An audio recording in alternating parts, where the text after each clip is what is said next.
오늘 고난주간 첫날 자유케 하는 보혈의 능력에 대해서 말씀을 드리려고 합니다. 예수님이 오신 중요한 이유 중 하나는 십자가에서 피를 흘려주시기 위한 것입니다. 육신의 몸을 입고 오신 까닭은 육신의 몸을 입으셔야만이 피를 흘려주실 수 있기 때문이죠. 또 피를 흘려주셔야만이 우리가 구원을 받고 죄의 용서함을 받기 때문입니다. 반드시 주님은 십자가에서 돌아가셔야만 했습니다. 반드시 십자가를 지고 그리고 부활을 하셔야만 하기 때문에 예수님이 오셨던 것은 이제 어린 양으로 오셨다. 성경에 보면 굉장히 어린 양을 많이 강조하잖아요. 예수님은 유월절 어린 양으로 오신 것이죠. 그래서 고린도서 5장 7절을 보게 되면 누룩 없는 자인데 새 덩어리가 되기 위하여 묵은 누룩을 내버리라. 우리의 유월절 양 그리스도께서 희생이 되셨느니라. 예수님을 유월절 양이라고 얘기하잖아요. 이것은 이제 출애굽기 12장에 나오는 유월절 어린 양과 연결되어 있는 것을 보게 됩니다. 예수님이 세상 죄를 지고 가는 하나님의 어린 양이시다. 우리 죄를 지셨다. 요한 1장 19절을 보게 되면 이튿날 요한이 예수께서 자기에게 나오심을 보고 이르되 보라 세상 죄를 지고 가는 하나님의 어린 양이로다. 우리 모든 죄의 짐을 대신 담당하는 어린 양이신 것을 보게 됩니다. 주로 이제 속죄일에는 양 2마리를 잡아서 그 중에 하나 제비를 뽑은 다음에 한 마리는 번제로 드리죠. 속죄 제물로 드리고 한 마리는 아사셀 양으로 드려서 이스라엘 민족의 죄를 짊어지고 광야로 가서 그 양이 죽게 되는데 그 양을 아사셀 양이라고 얘기를 하죠. 그래서 이스라엘 백성들은 어린 양이 죄 짐을 지고 간다고 생각할 때 이스라엘 백성들 머릿속에는 이제 대속죄일에 이스라엘 민족 전체의 죄를 짊어지고 그리고 벼랑 끝에 가서 죽음으로써 희생을 당한 어린 양을 생각하게 되는데 구약의 유월절의 어린 양은 이스라엘 민족의 죄를 담당했다면 예수님은 이스라엘 민족의 죄뿐만 아니라 온 세상의 죄를 담당하셨다는 거죠. 예수님 오신 것은 어린 양의 피를 흘려주시기 위한 것인데 특별히 사도 요한은 예수님의 그 어린 양에 대한 얘기를 아주 많이 하고요. 또 요한계시록에도 보면 주로 예수님에서 얘기할 때 어린 양이시다. 일찍 죽임을 당하신 어린 양이시다. 그리고 마지막 부분에 가도 어린 양의 혼인잔치에 대해서 이야기를 하고 또 어린 양의 보좌라는 말을 많이 쓰는데요. 특별히 요한복음 19장 34절을 보면 그중 한 군이 창으로 옆구리를 찌르니 그와 피와 물이 나오더라. 사도 요한은 늘 피와 물과 또 성령에 대해서 많이 얘기를 하고요. 이제 나중에 이제 요한 1서를 제가 강의해 드릴 때 말씀드리겠지만 예수님 물과 피가 쏟아졌고 또 예수님에 대해서 증거할 때 물로만 임하신 분이 아니라 물과 피로 임하셨고 또 성령께서 증언하신다. 이런 얘기를 사도 요한이 하는 것을 보게 됩니다. 보혈의 능력을 우리가 생각할 때 이제 우리 신앙의 성숙에 간다는 것은요. 하나님이 뭘 소중히 여기시는가 성경에서 이걸 굉장히 관심을 갖는 게 필요해요. 성경에서 하나님의 가장 관심을 갖고 소중히 여기는 것을 우리도 소중히 여겨야 되는데 그 소중히 여기는 것 중에 하나가 하나님의 아들 예수 그리스도의 보혈이죠. 보혈.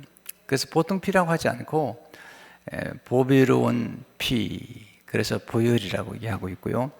이 보혈은 굉장한 능력과 경이로움을 가지고 있습니다. 이 보혈은 지금도 우리 가운데 날마다 역사하는 능력인 것을 알게 됩니다. 자, 우리가 신앙생활 할 때 항상 생각해 보는 것은 하나님 우리에게 무언가를 선물로 주실 때는 그 선물로 주신 것이 왜 주시는지 또 그 주시는 건 어떤 혜택을 누리기 위해서 주신 것인지 또 그 선물들을 주셨을 때 어떤 결과가 이루어졌는가를 우리가 깨닫는 것이 중요한 것입니다. 구약 곳곳에 예수 그리스도의 모습이 나오는데 그 중에 한 군데가 이제 출애굽기 12장에서 바로의 권세, 흑암의 권세 아래 있었던 이스라엘 백성들을 이제 히브리 노예들을 자유케 하셨던 그 역사가 나오는데 그들을 자유케 하려고 10가지 재앙을 내리시잖아요, 하나님께서. 근데 그 10가지 재앙은 주로 애굽 사람들이 섬겼던, 우상으로 섬겼던 신이에요. 예를 들자면 그들은 바로를 신으로 여겼거든요. 근데 하나님이 바로를 나중에 죽이시죠. 또는 그들은 태양을 신으로 섬겼는데 흑암이라는 재앙이 많으니까 하나님이 흑암을 보내시면서 태양이 신이 아니구나, 뭐 이런 걸 다 경험하게 되는 거죠.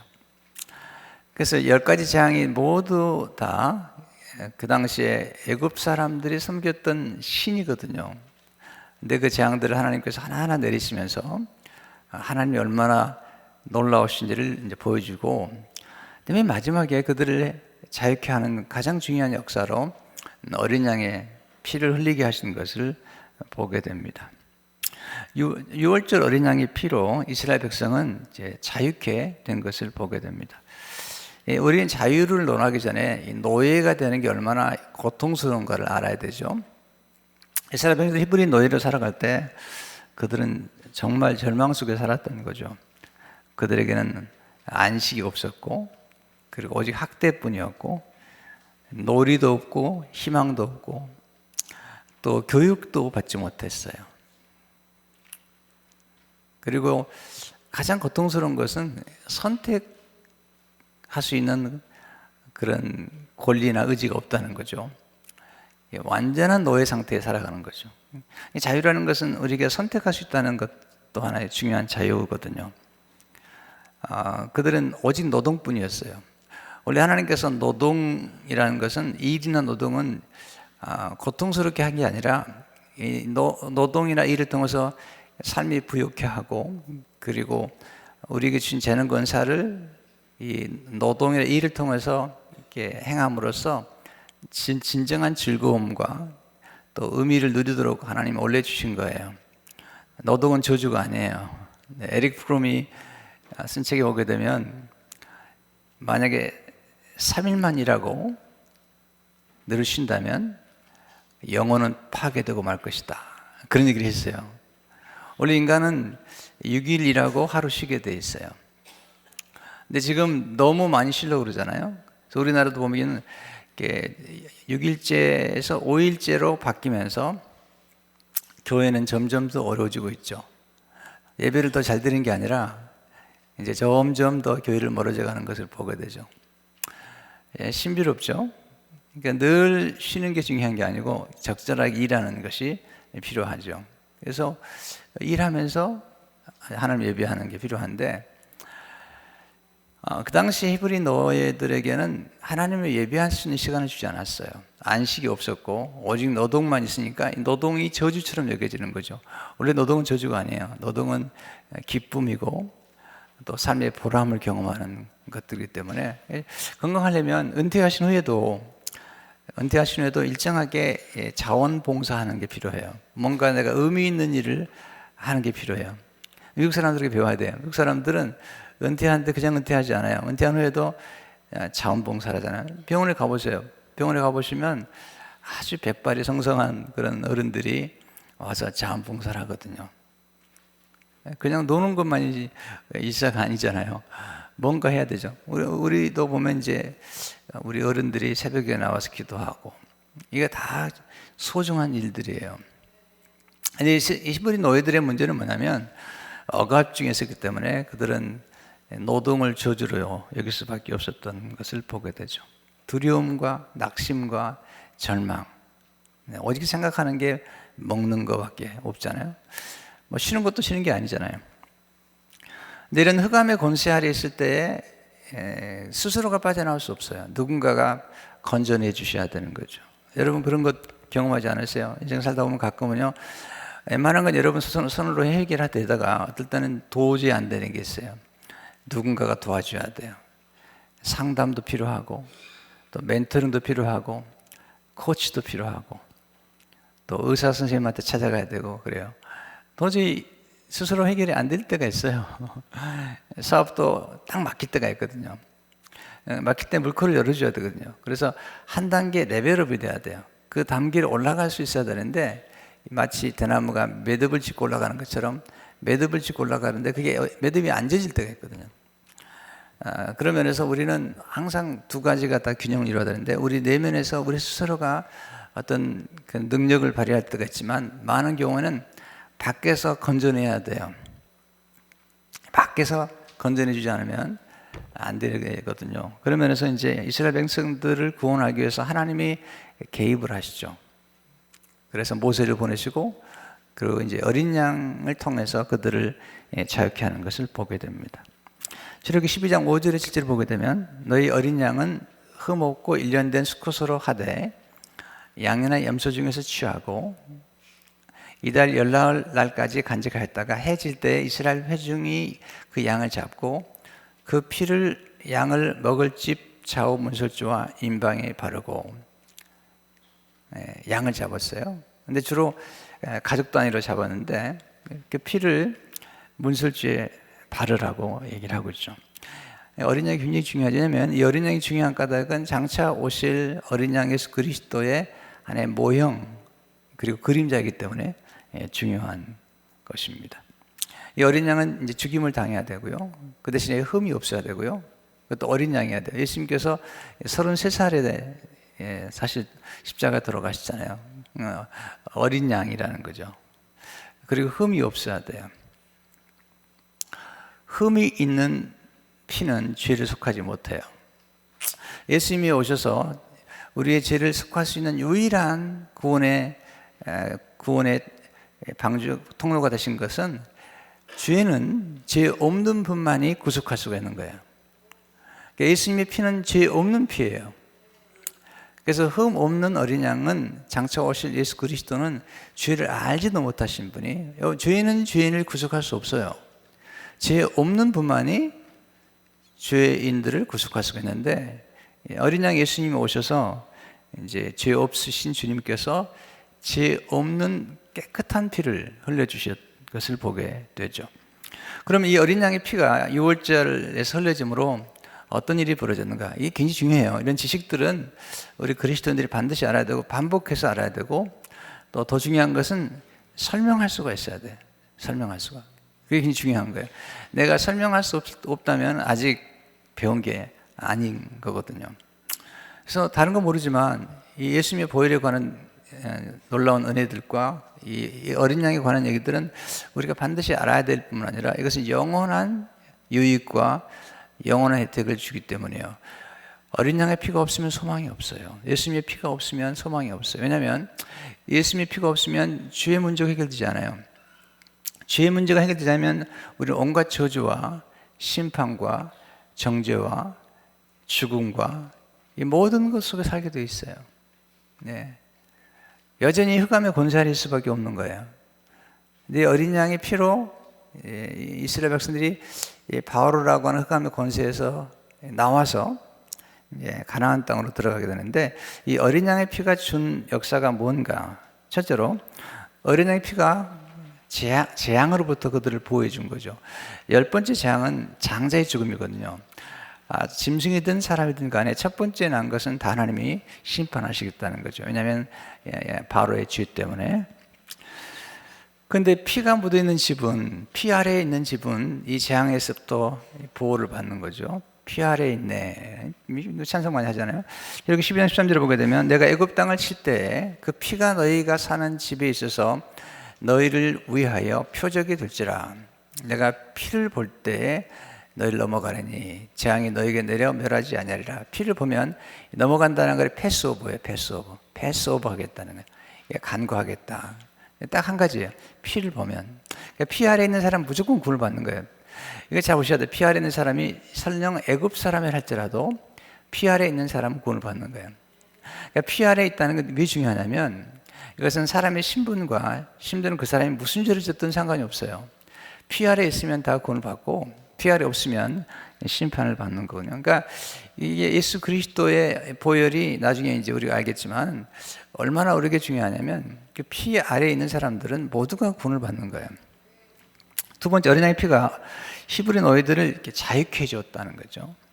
31절에 보면 밤에 바로가 모세 아론을 불러서 이르되 너희와 이스라엘 자손은 일어나 내 백성 가운데에서 떠나 너희의 말대로 가서 여호와를 섬기며, 이제 그들을 자유케 해준 거죠. 왜냐하면 그동안 10가지 재앙만 가지고도 안 됐는데 드디어 어린 양의 피가 쏟아지니까 그때 이제 바로가 이스라엘 백성들을 이렇게 놓아주죠. 히브리 노예들을 놓아서 그들로 하여금 자유인이 되게 하는 것이죠. 세 번째, 어린 양의 피가 하나님을 예비할 수 있는 자유를 허락해 준 것입니다.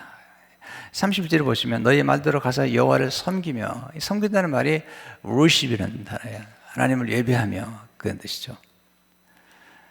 이스라엘 백성들은 하나님을 정말 예배하기 원했던 거죠. 예수 그리스도의 보혈이 흘러지는 곳에 진정한 경배가 있는 거죠. 이 경배나 예배라는 것은 정말 중요한 거예요. 왜냐하면 우리 인간의 행복이라는 건 참 신비로워서 자기에게 몰두할수록 행복하지 않아요. 하나님을 참으로 예배하고 경배할 때 우리는 자기를 잠시 잃어버리는, 그래서 하나님께 몰입하게 되는 진정한 기쁨이 있게 되고요. 또 하나는 그 예배하는 중에 진정한 자아를 발견하게 돼요. 진정한 자아. 자, 보세요. 히브리 노예들을 보면 그 당시에 그들은 사실 노예가 아니거든요. 오늘 하나님이 선택한 백성이에요. 근데 히브리 노예들이 바로의 권세 아래 있을 때는 자기의 진면모를 몰라요. 그냥 학대받은 노예라고 생각하죠. 나중에 이제 하나님이 그들을 이끌어내서 그들의 진면모를 보여주는 거야. 그들의 진면모는 하나님의 선택한 백성이고 하나님의 자녀예요. 심지어는 그들의 진면모는 하나님께서 그들을 이끌어내서 이스라엘 민족을 하나님의 신부로 언약을 맺은 거예요. 신약에 오게 되면 이제 우리 예수님이 우리의 신랑이 되시고 교회는 우리가 신부가 되는 것처럼 구약에서는 하나님이 그들을, 이스라엘 민족들을 신부로 선택한 거거든요. 그만큼 이 놀라운 진정한 정체성을 발견하게 되는 거죠. 우리가 만약에 진정한 예배를 드리지 않으면 성경은 말씀하기를 우리는 다 귀신의 자녀가 될 수밖에 없다. 마귀의 자녀가 될 수밖에 없다는 거예요. 우리의 정체성은 원래 마귀의 자녀가 아니잖아요. 마귀의 노예가 아니잖아요. 예수님 말씀하신 너희 아비 마귀다, 그렇게 얘기하잖아요. 예수 그리스도께서 오셔서 우리를 하나님의 자녀로, 예수 믿어 하나님의 자녀로 삼아줄 때 우리는 진정한 예배와 진정한 자유함과 진정한 기쁨을 누리게 되어 있는 것입니다. 우리가 예배하면 주로 설교를 듣는 걸 생각하는데 사실 이 찬양과 경배와 그 다음에 드림이라는 거, 우리가 예물을 드리잖아요. 기도를 드리잖아요. 이게 진정한 예배인 거죠. 이 드림, 그러니까 우리가 믿는다고 할 때도 뭘 믿냐는 거예요. 누굴 믿냐는 거죠. 그러니까 진정한 믿음은 항상 잘 우리가 경청함으로, 하나님의 말씀을 잘 경청해서, 믿음은 들으면서 전하기 때문에 잘 들으면서 하나님이 누구신가를 알게 되고, 또 하나는 이 경청과 함께 드림, 너희 몸을 거룩한 산제사로 드리라. 우리 예배라는 것은 드림이거든요. 근데 그 드림 속에서 진정한 기쁨과 행복이 있는 것을 경험하게 되는 것이죠. 네 번째, 어린 양의 피가 노예들을 왕 같은 제사장이 되도록 도와준 거죠. 19장 6절에 보면 너희가 내게 대하여 네 제사장 나라가 되며 거룩한 백성이 되리라. 너는 이 말을 이스라엘 자손에게 전할지니라. 이게 놀라운 일이에요. 그들이 노예에서 하나님의 제사장의 나라로, 거룩한 백성으로, 하나님의 소유로 승격된 것이죠. 사실 원래 그들의 본래 정체성을 회복하는 거죠. 십자가는 회복의 장소잖아요. 원래 우리의 모습을, 진정한 우리의 모습을 회복하는 것들을 보게 되죠. 다섯 번째, 어린 양의 피가 그들의 가나안 땅으로 들어가도록 도와준 것입니다. 신명기 11장 10절에 보면 내 하나님 여호와께서 돌보아 주시는 땅이라. 연초부터 연말까지 내 하나님 여호와의 눈이 항상 그 위에 있느니라. 예수 그리스도의 피 때문에 그들이 가나안 땅에 들어가게 되는 축복을 경험하게 된 거죠. 우리로 말하면 이제 예수님의 피 때문에 우리가 천국에 들어가는 그런 은혜를 경험하게 된 것입니다. 자, 이렇게 그림을 우리가 보시게 되면 왜 출애굽기 12장의 사건이 예수님이 오셔서 우리를 구원한 사건이고, 이제 학자들은 예수님이 오셔서 제2의 출애굽 사건을 역사하신 것이다. 구약에는 모세가 출애굽을 주도했다면, 그것도 율법을 받았다면, 신약의 예수 그리스도는 모세보다 더 위대하시고, 모세는 사환으로서 일했다면 예수님 하나님의 아들로서 율법이 아니라 이제는 복음으로 전 인류들을 출애굽시키는, 제2의 출애굽을 시키는 것이다. 그렇게 얘기하죠. 그러니까 첫 번째 어린 양이 출애굽이라면 두 번째 어린 양 예수 그리스도께서는 우리 전 인류를 죄와 사망의 권세 아래서, 마귀의 권세 아래서 새롭게 출애굽시키는 제2의 엑소더스를 만드신 사건이다라는 것을 강조하고 있습니다. 자, 우리가 두 번째 배우는, 이제 크게 배우는 말씀은요, 어린 양 예수님의 피로 우리는 자유케 되었다는 것이죠. 에베소서 1장 7절을 보게 되면 오늘 우리 말씀이죠. 우리는 그리스도 안에서 그의 은혜의 풍성함을 따라 그의 피로 말미암아 속량 곧 죄사함을 받았느니라. 여기서 이제 속량이라는 단어가 중요한데요. 이 속량이라는 단어가 원래 구속이라는 단어와 똑같은 단어예요. 영어는 redemption이라는 단어죠. 속량이라는 뜻은 사로잡히는 노예를 위해 누군가 대신 값을 지불하고 사서 자유케 하다는 뜻이에요. 사로잡혀간 노예가 있어요. 근데 값을 지불해서 사서 자유케 하다. 이게 구속이라는 뜻이고 속량이라는 뜻이죠. 속량이라는 뜻은 뭐냐면 이런 거예요. 노예가 잡혀 있거나 아니면 인질로 잡혔을 때 그 인질을 풀어주기 위해서 인질에 대한 값을 지불하는 것, 이게 대속물, ransom. 속량하기 위해서 대신 값을 지불해야 되는 거예요. 뭔가 잡혔을 때 그걸 풀어줘야 된다는 거죠. 이 에베소 얘기를 하면서 그 팀 케러 목사님이 옛날에 9.11 사태 때, 이제 9.11 사태가 일어나고 이제 주일날 예배를 드리는데, 이분이 이제 교회 가까이에 차를 파킹했나 봐요. 근데 그 당시에는 이 9.11 때문에 차들을 파킹하기 안 돼야 되나 봐요. 그래가지고 예배 드리고 나와서 보니까 자기 차가 없어졌더래요. 알고 보니까 이제 차를 토잉해 간 거죠. 너무 재밌는 얘기를 하는데, 토잉해 가서 이제 차를 찾으러 갔더니, 뭐 이제 보통 우리 토잉 경험 없으니까 처음 갔더니 딱 거기에 써 있더래요. Redemption Center. 네. 차가 잡혀 있는 거예요, 지금. 차가 노예로 팔려 있는 거죠. 그래서 이제 돈을 지불했더니 차를 내주는데, 여기다 페이퍼에다가 딱 도장을 치는데, redeemed. 왜냐하면 이제 속량하는 값을 지불했다는. 그래서 차가 풀려나는 거예요. 우리도 마찬가지죠. 우리가 원래 예수 그리스도 오기 전까지 노예가 되었었는데, 노예가 된 우리들을 예수님 오셔가지고 값을 지불하고 사서 우리를 자유케 해주신 것을 보게 됩니다. 근데 이제 중요한 건 성경에서 우리를 속량하는 값은 너무 엄청나서 영원히 마련할 수가 없다는 것입니다.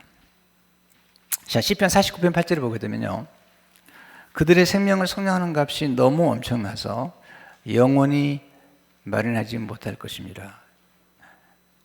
우리 인간을 속량하려면 값을 지불해야 되는데 이 값이 너무 엄청난 거죠. 이것은 돈이 많은 빌 게이츠도 안 되고요, 뭐 적어보고도 안 됩니다.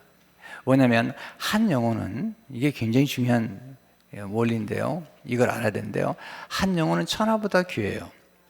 그러니까 천하를 가지고도 이 한 영혼을 구원할 수가 없어요. 우리 인간은 돈으로 구원받는 게 아니에요. 예수 그리스도의 피로 구원받는 겁니다. 그러니까 이건 우리가 평생 동안 내가 돈 벌어 갚을게요, 이게 안 되는 거예요. 우리가 예수 그리스도의 용서를 받는다는 것은 우리가 무슨 돈을 가지고 해결할 수 있는 게 아니잖아요. 이 시편 이 49편의 말씀이 굉장히 중요한 이유가 뭐냐면, 다시 한번 보세요. 그들의 생명을 속량하는 값이 너무 엄청나서 영원히 마련하지 못하는 거예요. 영원히 마련할 수 없는, 우리가 아무리 노력해도 인간의 노력으로 영원히 이 속량할 수 있는 값을 마련할 수, 오직 영원한 생명을 가지신, 그리고 천하보다 더 크신, 천하를 만드신 예수 그리스도의 그 보혈만이 우리를 속량할 수 있는 값이 되는 거죠. 그래서 예수님은 우리를 속량하기 위한 대성물로 오신 거예요. 예수님만이 그 값을 지불할 수 있는 거예요. 마가복음 10장 45절에 보게 되면 인자가 온 것은 섬김을 받으려 함이 아니라 도리어 섬기려 하고 자기의 목숨을 많은 사람의 대성물로 주려 함이니라. 랜섬, 인질의 값을 지불하거나 너의 값을 지불한 것처럼. 근데 이 사람을 속량하는 값은 영원히 마련할 수가 없는 거예요. 우리 인간들은. 근데 오직 예수 그리스도만이 감당할 수가 있는 거죠. 그래서 디모데서 2장 7절도 보면 그가 모든 사람을 위하여 자기를 대성물로 주셨으니 기약이 이르러 주신 증거니라. 자, 그렇다면 예수님의 피가 오셔서 어떤 일이 벌어졌고 우리는 어떤 혜택을 누리게 되는가, 이게 중요한 거예요. 여러분, 교회 나오게 되면 항상 세상과 다르죠. 사람들은 교회하고 세상을 혼돈하는데 언제나 교회에 나오는 사람들에게는 하나님 말씀을 들을 때는 언제나 말씀을 들을 때 이 말씀이 내게 어떤 관계가 있는 것인지, 그리고 어떤 혜택과 어떤 은택, favor라고 그러죠. benefit. 우리 직장에 가면 제일 관심 가는 게 뭐죠? benefit이 뭐죠? 물어보잖아요. 예. 제 아내도 처음에 은행에 가서 일을 하는데, 은행에 가서 텔러 하다가 또 노트 그 디파트먼트 일을 했는데, 그 은행에 얼마나 돈이 많이 왔다 갔다 해요. 그렇지만 진짜 그 텔러들이 받는 월급은 짓구리만 하더구만요. 예, 진짜로 짓구리만 해요. 근데 왜 아내가 그 직장 생활을 했는가? 베네핏 때문에 그래요. 보험이 되잖아요. 보험이 되잖아요. 이 베네핏이 중요한 거예요. 네, 여러 가지가 있지만 베네핏이 중요한 거예요. 그러니까 아내가 직장에 있는 동안에 그 보험이 해결이 되죠. 여러 가지.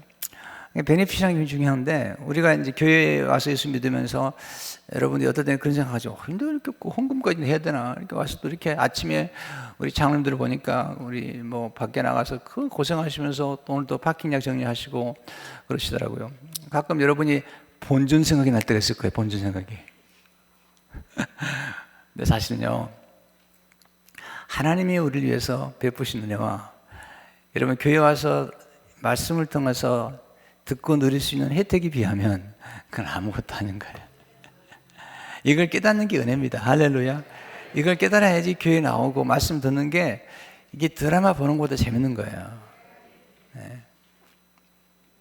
여러분이 아무리 신앙생활을 해도 정말 하나님 말씀의 깊은 맛을 경험하지 못하는 까닭은 하나님 말씀을 통해서 내가 예수 믿으면서 누리는 베네핏과 혜택이 얼마나 놀랍고 얼마나 영원하고 얼마나 성스러운 것인가를 알아야만이 이게 즐거운 거예요. 네. 어떤 신자가 자꾸 뭐 은혜가 안 된다는 거예요. 목사님 상담하는 게, 목사님 너무 교회 은혜가 안 된다는 거예요. 목사님 상담에 물어보는 거죠. 어떻게 생활하십니까? 그랬더니 이분은 드라마를 좋아한대요. 주로 밤새 드라마를 본대요. 그러니까 어떻게 은혜를 받겠어요? 드라마로 충만한데. 아니, 처음부터 끝까지 드라마가 나오고, 거기에 누구 장동건이 나오나, 누가 나오나 모르겠는데, 누가 나오는데, 딱 강단에서 딱 목사님 쓰면 그건 그냥 영화배우로 배우는데, 어떻게 은혜를 받겠어요? 그러니까, 우리가 생각할 때, 정말, 토요일 날만 해도 여러분들이 가능하면 좀 일찍 자고, 그리고 하나님의 말씀 삼아하고, 또 은혜 받을 준비를 하고, 그럴 준비하다는데, 밤새 아주 끈기 있게 드라마를 봐요. 끈기 있게. 기도는 끈기 있게 안 해요. 5분도 못 해요. 성경도 5분도 못 읽어요. 그렇지만 드라마는 끈기 있게 봐요. 한 편 끝나면 또 보고 그냥 한꺼번에 몰아봐요, 어떤 사람들은. 그러니 어떻게 되겠어요? 이유가 뭐냐면 성경에서 주시는 하나님의 은혜의 맛을 몰라서 그래요. 첫째로, 예수님은 죄의 종되었던 우리를 그의 피로 자유했다는 거죠. 요한복음 8장 30절에 보면 진리를 아시니 진리가 너희를 자유롭게 하리라.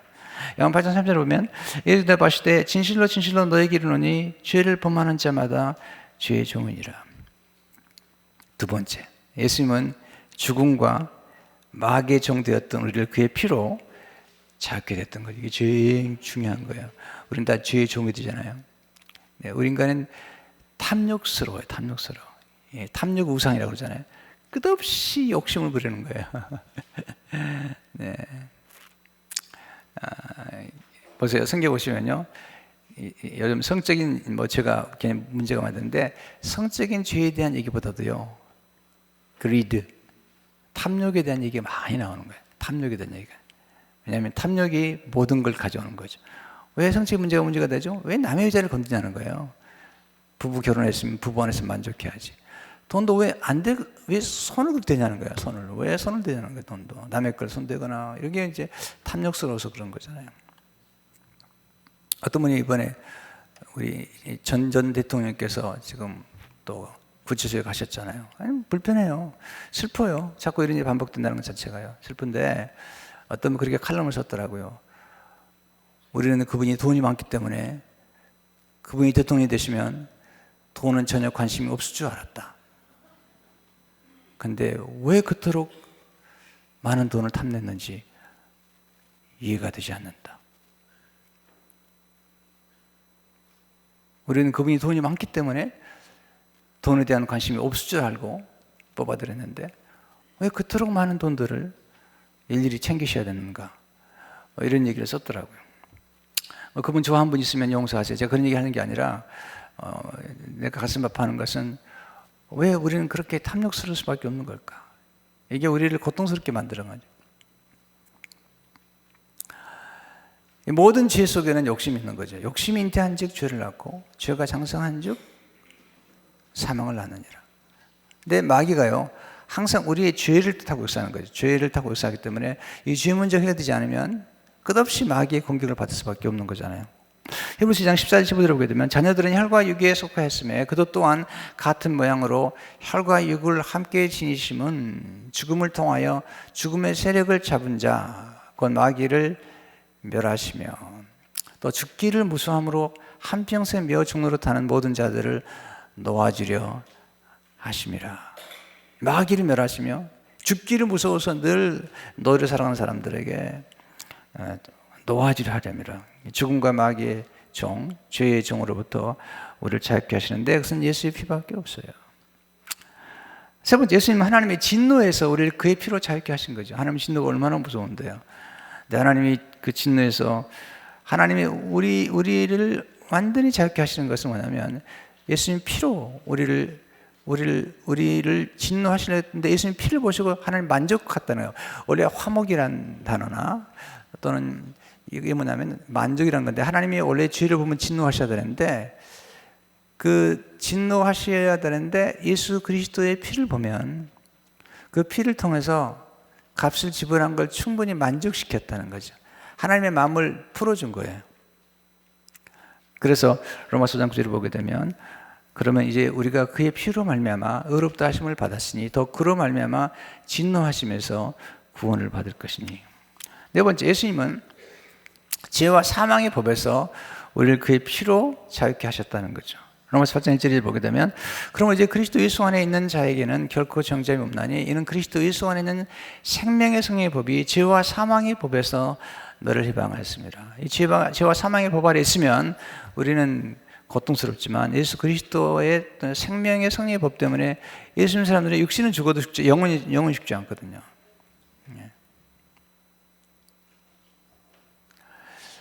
D.L. 무디가 그랬다고 그러잖아요. 한 번은 신들 앞에서 나 앞으로 100세까지 살 겁니다. 신자들이 보면서 제 양반이 너무 노망이 들었나. 뭘 지금 100세까지 사나. 그 당시에 100세까지 사는 놀란 거예요. 네. 목사님이 내가 저렇게 오래 살려고 그러나. 이제 신자들이 그러는 거예요. 한참 얘기했는데 내가 1000년도 살 거라고. 저 양반이 왜 그러나. 내가 영원히 살 거라고. 그때 교인들이 이제 영생 얘기하시는구나. 우리는 예수님 33세밖에 안 살았는데요. 우리가 예수 그리스도 안에서 진정한 자유를 누리게 되면 영혼세에 들어가게 되고 죄와 사망의 법에서 우리를 완전히 자유케 돼가지고 여러분 생명의 성령의 법안에서 승리하시기를 바랍니다. 다시 한번 예수님은 우리를 흑암의 권세에서 건져내 사랑의 아들의 나라로 인도하셨다는 거죠. 로마서 2장 13절을 보게 되면 그가 우리를 흑암의 권세에서 건져내사 그의 사랑의 아들의 나라로 옮기셨으니 정말 히브리 노예들이 바로 앞에서 억지로 그들을 건져내신 것처럼 하나님 우리를 흑암의 권세에서 건져내사 사랑의 아들의 나라로 인도하셨다는 거예요. 여섯 번째, 예수님은 전에 노예였던 우리에게 하나님의 자녀가 되는 권세를 주셨다는 거죠. 요한복음 12절에 보면 영접하는 자 곧 그의 이름을 믿는 자들에게는 하나님의 자녀가 되는 권세를 주셨어요. 이것은 법적인 권세예요. 그 당시 로마 사람들은 자녀가 없으면 입양을 하거든요. 근데 입양을 하는 딱 그 순간에 그 부모의 모든 것이 그 자녀 것이 되는 거예요. 이건 우리가 법적인 걸 자꾸 생각해 볼 필요가 있는 게 뭐냐면 이 구속은 법적인 단어거든요.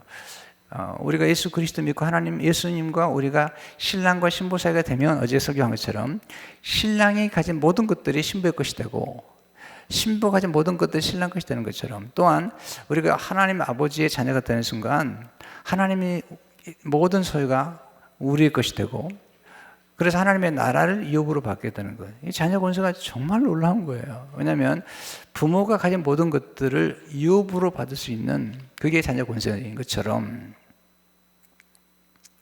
하나님의 자녀가 되었다는 것은 이제는 더 이상 마귀의 자녀가 아니라는 것일 뿐만 아니라 하나님의 보호와 공급과 위로와 그리고 도우심의 대상이 되었다는 거예요. 네. 일곱 번째, 예수님은 그의 피와 성령님을 통해서 그의 형상을 닮은 영화에 이르게 하신다. 그러니까 단순하게 우리 예수 믿고 나서 그냥 구원받은 정도가 아니라 하나님의 아들 예수님을 닮아가는 영화에 이르게 하는. 고린도서 3장 18절을 보게 되면 우리가 다 수건을 벗은 얼굴로 거울을 보는 것 같이 주의 영광을 보매 그와 같은 형상으로 변하여 영광에서 영광에 이르니 곧 주의 영으로 말미암으니라. 이게 놀라운 영광이죠. 예수 그리스도 닮아가는 것. 하나님 주시는 자유는 섬김을 위한 자유라는 거죠. 방종이 아니라는 거죠. 우리 보통 자유 하면요 방종을 생각하잖아요. 많은 분들이요 이렇게 권력을 얻거나 나중에 돈이 많아지거나 그러면 자기 마음대로 할 수 있다고 생각해요. 그냥 그러잖아요.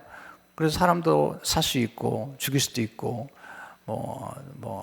누구를 만나지 자기 말을 들어야 되고 이렇게 착각을 하잖아요. 그건 자유가 아닙니다. 남자들이 대부분 실수를 하잖아요. 다 성공하려고 그러잖아요. 성공하는 걸 봤거든요. 드라마에 보면 성공하니까 마음대로 하잖아요. 그건 방종이지 자유가 아닙니다. 진정한 자유라는 것은요, 칼빈이 그런 말 했죠. 진정한 자유는 내가 마땅히 해야 할 것을 행하며, 잘 들으세요. 진정한 자유는 내가 마땅히 행해야 될 것을 행하며 마땅히 행하지 않아야 할 것을 행하지 않는 것. 그게 진정한 자유라는 거예요. 다시 한번 말씀드려요. 진정한 자유는 내가 마땅히 행해야 할 것을 행하며 마땅히 행하지 않아야 될 것을 행하지 않는 것. 이게 이제 성령께서 오셔서 예수님의 보혈을 부어주시면 우리에게 절제하신 능력이 생겨요. 절제하신 능력, 셀프 컨트롤. 여러분 절제할 수 없으면 이건 자유롭잖아요. 왜 마약이 문제가 되는 거죠? 왜 도박이 문제가 되는 거죠? 내가 컨트롤이 안 되는 거예요. 절제가 안 되는 거예요. 자기를 다스릴 수가 없는 거예요. 진정한 자유는 자기를 다스림이 있는데 이 자기를 다스릴 수 있는 능력, 탐욕을 다스리고 나의 분노를 다스리고 나의 감정을 다스릴 수 있는 이 모든 능력들은 예수 그리스도의 보혈과 성령의 능력으로만이 가능한 겁니다.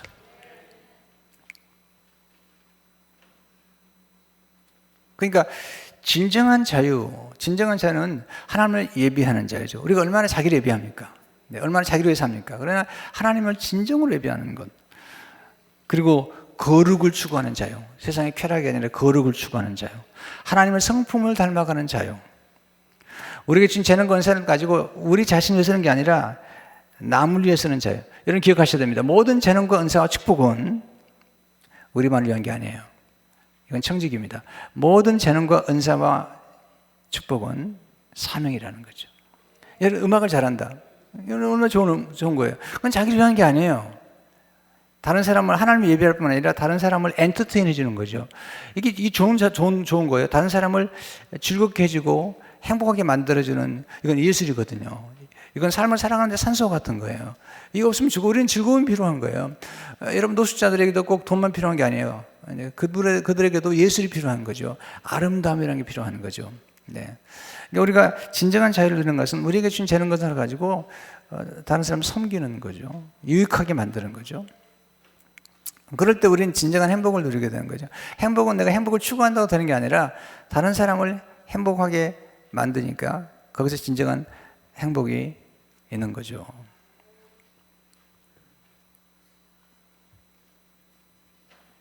어제 누가 페이스북에 뭘 보내왔더라고요. 보니까 그런 내용이 적혀 있더군요. 어떤 분이 굉장히 돈이 많은데 아주 우울증으로 아주 너무 불행하게 살아가는 거예요. 그래서 찾아간 거죠.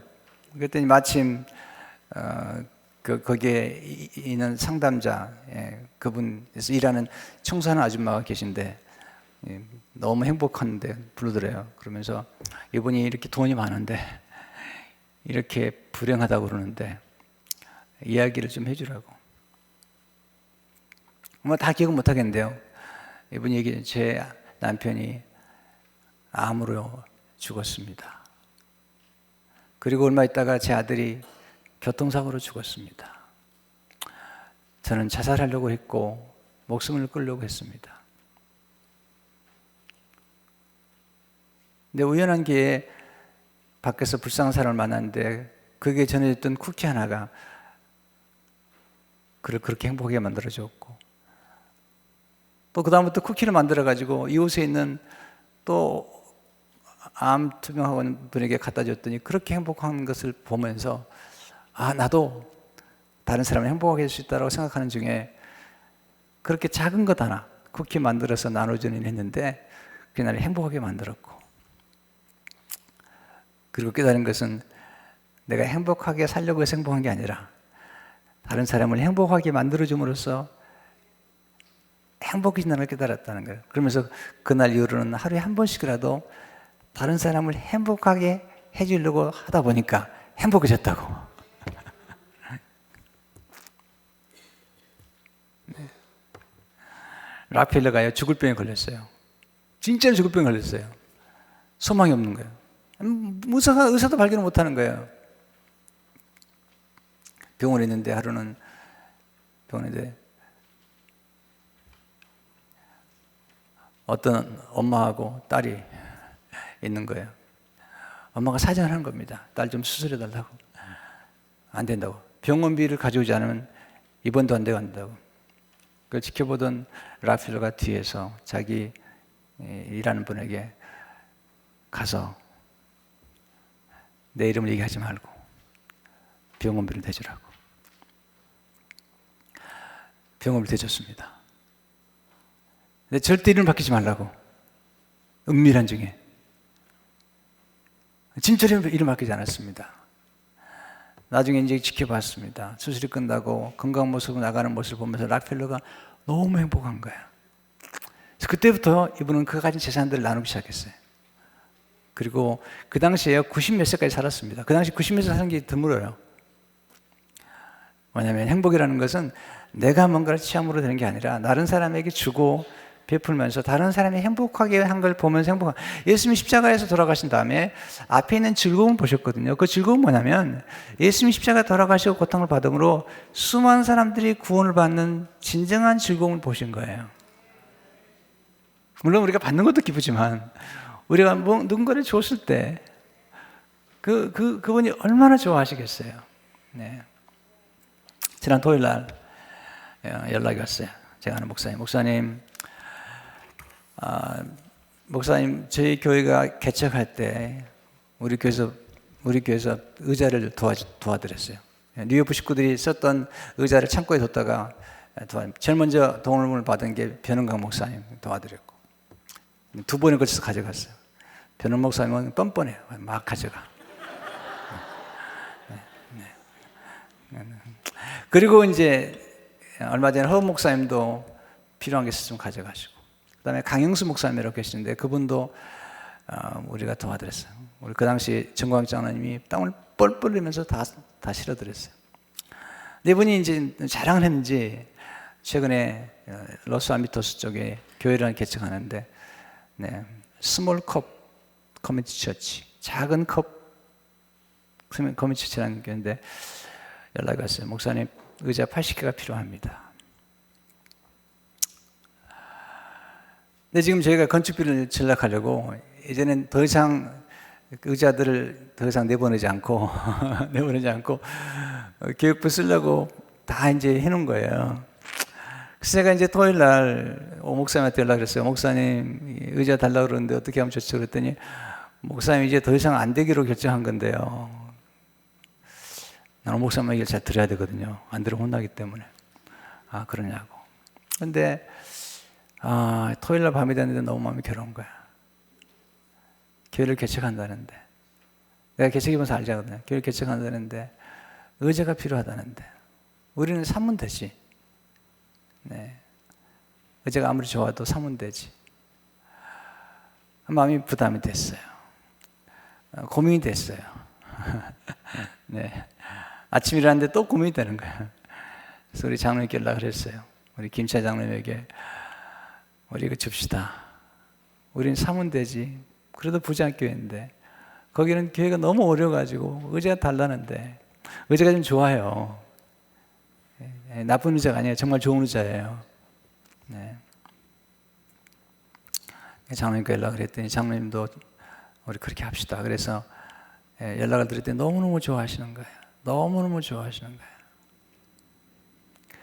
생각해 봤습니다. 뉴요프 가족들이 우리와 함께 하나가 되면서 뉴요프 가족들이 사용했던 그런 의자와 또 이 음향과 이런 것들을 통해서 우리가 벌써 4교회를 개척하는 데 도와줬어요. 가끔 이런 분들 계세요. 그 왜 창고를 리스해 가지고 돈이 많이 들어가냐고. 아닙니다. 그건 우리가 투자한 거예요. 첫째는 뉴요프 식구들이 거기서 살았기 때문에 정서적으로 거기에 리스를 함으로써 거기서 탁구도 하시고 처음에는 물건도 두시고 그래서 정서적으로 유익한 절대 낭비가 아니에요. 네. 두 번째, 거기에서 우리가 그동안에 4교회가 개척하도록 도와준 거예요. 할렐루야.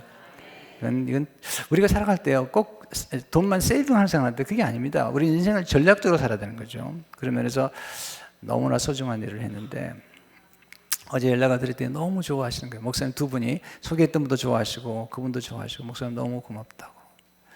너무 행복해졌어요. 하룻밤 사이에 행복해졌어요. 할렐루야. 주는 게 얼마나 귀한 거죠. 행복해지는 거예요. 우리 사면 되지. 네. 네. 그래서 주님이 십자가 돌아가시면서 슬퍼했을까요? 기뻐하셨을까요? 물론 고통스러웠지만 기뻐하시죠. 여러분 주는 게 얼마나 즐거운데 나눠주는 게 얼마나 즐거운데 여러분 주의 십자가의 은혜를 깊이 생각하고 감사하시길 축원합니다. 기도하겠습니다. 주님 감사합니다. 주님이 흘리신 보혈 때문에 우리는 죄로부터 완전히 자유케 되었고 마귀의 자녀가 아니라 하나님의 자녀가 되었고 이제 하나님의 나라를 유업으로 받는 축복을 누리게 되었습니다. 뿐만 아니라 진정한 자유, 마땅히 해야 될 것을 하며 마땅히 하지 않아야 될 죄를 지지 않는 그런 자유함을 누리게 되었는데 섬김의 자유, 예배의 자유, 그리스도를 따라가는 자유, 그리고 거룩함을 추구하는 자유에 이르게 됐는데 하나님 이런 놀라운 은혜를 생각하며 승리하도록 도와주시고 이번 한 주간 말씀을 듣고 하루 종일 이 은혜에 감사하며 한 주간 감사할 뿐만 아니라 이번 부활절 어린이 잔치에 큰 은혜를 베푸시고 매일 새벽마다 은혜의 잔치에 참여하도록 축복해 주옵소서. 지금은 우리를 구원하신 예수 그리스도의 구속의 은혜와 하나님 아버지의 극진하신 사랑하심과 성령님의 감동, 감화, 교통 충만하신 은혜가 머리숱 성도님들, 자녀들과 우리 선교사님들, 우리 조국과 북한과 미국과 열방에 지금부터 영원토록 함께 계시옵기를 간절히 축원하옵니다.